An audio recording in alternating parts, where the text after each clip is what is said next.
Puri ng Diyos, puri ng ating Panginoon. Alam mo ba na ang mga biyaya mo ngayon ay isa ring pagsubok ng Diyos? Sa unang pagbasa, pinaalala ng Diyos na sinisiyasat ng Diyos ang ating isipan at sinusubok ang ating puso. Sa Ebanghelyo ngayon, mababasa natin na ang pulubing si Lazaro na may karamdaman ay lumapit sa isang mayaman. Pero hindi siya pinansin. Hindi man lang siya binigyan ng mga pangailangan niya. Kaya nga ang paalala ng Diyos sa atin, anumang meron tayo ngayon ay galing sa Diyos. Tayo ay pinagkatiwalaan lamang at hinintay niyang ibahagi natin sa iba. Lalo sa mga nangangailangan. May mga taong pinapadala ang Diyos sa atin na lumapit, humingi ng tulong. Ano ang response natin? Kaya nga tinitignan ng Diyos sa atin ay yung bukas ang loob natin na ibahagi yung pinagkatiwala sa atin. Kaya nga kapatid, ngayong araw ng Kwaresma, ngayong panahon ng Kwaresma, lalo ngayong araw na ito, maganda sigurong gawin natin ay hanapin natin yung mga taong nangangailangan.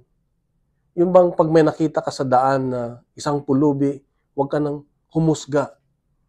Tulungan mo na lang kasi merong pinagkatiwala sa Diyos na pwede mong ibahagi.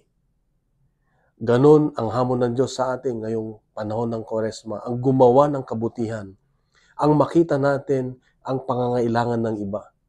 Kung anong meron tayo, isipin natin lagi na ay galing ito sa Diyos, pinagkatiwala lamang at hindi akin. Kapatid, masarap magbahagi sa iba. Masarap mapaligaya ang iba. Lalo na kung iniisip mo ay ang lahat galing sa Diyos. Sinabi rin niya sa unang pagbasa ngayon na ang umaasa sa Diyos ay maligaya.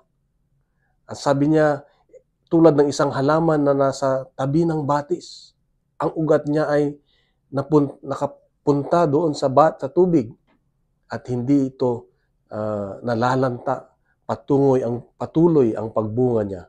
Kaya kapatid, umasa tayo sa Diyos. Ibalik natin ito sa Diyos, yung anumang meron tayo, at siguradong pagyayamanin niya, bibiyayaan pa niya tayo. God is good, kapatid. Mahal ka ng Diyos.